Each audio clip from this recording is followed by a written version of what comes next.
warahmatullahi wabarakatuh. Kembali lagi bersama saya Rindiani. Pada pertemuan kali ini saya akan menjelaskan apa itu perbedaan unsur intrinsik yang ada pada apresiasi prosa fiksi dan unsur intrinsik pada apresiasi puisi. Nah, unsur intrinsik yang ada pada apresiasi puisi terbagi menjadi dua. Yang pertama yaitu unsur batin. Di dalam unsur batin memiliki 4 pola, yaitu tema, nada, rasa, dan amanat. Berikut penjelasan yang lebih jelas. Nah, yang pertama ada tema. Tema adalah unsur utama pada puisi, karena tema berkaitan erat dengan makna yang dihasilkan dari suatu puisi. Pada puisi, sebuah tema menjadi landasan dan garis besar dari isi puisi tersebut. Yang kedua ada rasa. Rasa atau feeling pada puisi merupakan sikap penyair terhadap pokok permasalahan yang terdapat dalam puisinya. Pengungkapan tema dan rasa erat kaitannya dengan latar belakang, sosial, pengalaman, dan psikologi penyair. Yang ketiga ada nada. Yang dimaksud nada atau susunan pada puisi adalah sikap penyair terhadap pembacanya. Nada berhubungan dengan tema dan rasa yang ditunjukkan penyair pada pembaca. Bisa dengan nada mengurungi, mendikte, nada sombong, nada tinggi, atau nada seolah ingin bekerja sama dengan pembaca. Nah, yang keempat ada amanat. Pada puisi, amanat atau tujuan merupakan pesan yang terkandung di dalam sebuah puisi. Amanat dapat ditentukan dengan memaknai puisi tersebut secara langsung ataupun tidak langsung. Unsur intrinsik yang kedua pada apresiasi puisi yaitu fisik. Unsur fisik ini terbagi menjadi 6. Yang pertama ada diksi, yang kedua ada rima, yang ketiga ada topografi, dan yang keempat ada imaji, kata konkret, dan gaya bahasa. Berikut penjelasannya. Yang pertama ada diksi. Diksi adalah pemilihan kata-kata yang digunakan oleh penyair dalam puisinya. Puisi adalah bentuk karya sastra yang padat dengan sedikit kata-kata sehingga diksi atau pilihan kata menjadi sangat penting dan krusial bagi nilai estetika puisi. Yang kedua ada imaji. Imaji adalah unsur yang melibatkan penggunaan indera manusia. Imaji dapat dibagi menjadi 3, yaitu imaji suara, imaji penglihatan, dan imaji raba atau sentuh. Ketiga ada kata konkret. Kata konkret merupakan kata yang memungkinkan terjadinya imaji. Kata konkret bersifat imajinatif, sehingga memunculkan imaji biasanya berhubungan dengan kata, kiasan, atau lembaga. Yang keempat ada gaya bahasa.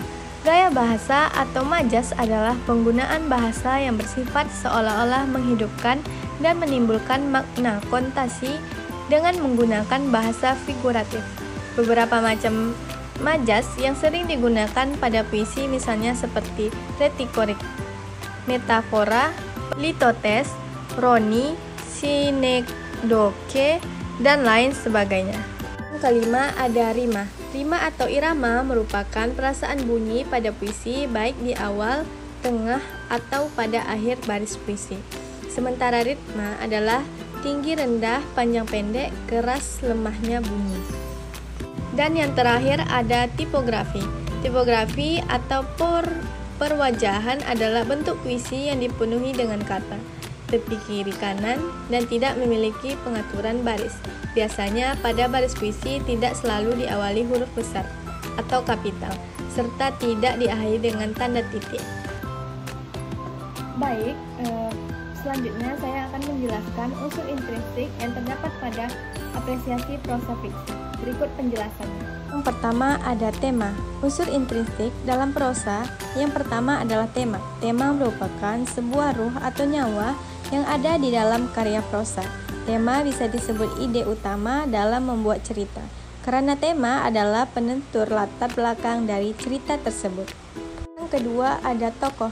Tokoh merupakan unsur intrinsik penting dalam prosa. Tokoh merupakan pelaku atau orang yang terdapat dalam cerita.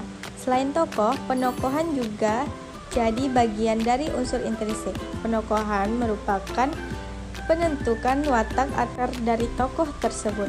Penokohan ini bisa digambarkan dalam sebuah ucapan, pemikiran, dan pandangan saat menyelesaikan suatu masalah. Yang ketiga ada alur. Alur sebagai unsur intrinsik adalah jalan cerita. Prosa memiliki alur yang jelas. Alur bisa memiliki tahap mulai dari perkenalan, penanjakan, klimaks, antiklimaks, dan penyelesaian. Alur yang digunakan oleh penulis ada dua macam, yaitu alur maju yang menggambarkan cerita urut dari pengenalan tokoh hingga penyelesaian konflik. Sedangkan alur mundur adalah alur cerita yang jalan ceritanya tidak rutun. Penulisan bisa menceritakan tentang konflik terlebih dahulu, kemudian menceritakan tentang awal konflik terjadi dan pengenalan tokoh. Yang keempat adalah latar. Unsur intrinsik lainnya dalam prosa adalah latar. Unsur ini mengacu pada latar waktu, suasana, tempat, dan terjadinya cerita. Latar ini bisa membuat pembaca cerpen lebih paham tentang kapan, di mana, dan sedang apa tokoh yang diceritakan. Yang kelima ada sudut pandang. Unsur intrinsik yang tak kalah penting adalah sudut pandang. Sudut pandang merupakan arah pandang seorang penulis dalam menyampaikan sebuah cerita. Terdapat sudut pandang sebagai orang pertama, sudut pandang orang kedua, dan sudut pandang orang ketiga. Ada juga sudut pandang dari penulis yang berasal dari sudut pandang orang yang berada di luar cerita. Yang ketujuh ada amanat. Amanat adalah pesan moral yang ditulis oleh penulis cerita yang bisa dipetik oleh pembacanya setelah membaca karya tersebut. Amanat atau pesan moral biasanya tidak ditulis secara langsung melainkan tersirat. Nah, yang keenam ada gaya bahasa. Gaya bahasa dalam unsur intrinsik merupakan ciri khas dari penulis saat menulis cerita. Gaya bahasa ini bisa dibedakan dari penggunaan majas, diksi, dan pemilihan kalimat yang tepat di dalam cerita. Ada penulis yang menggunakan bahasa baku dan ada juga yang menggunakan bahasa santai.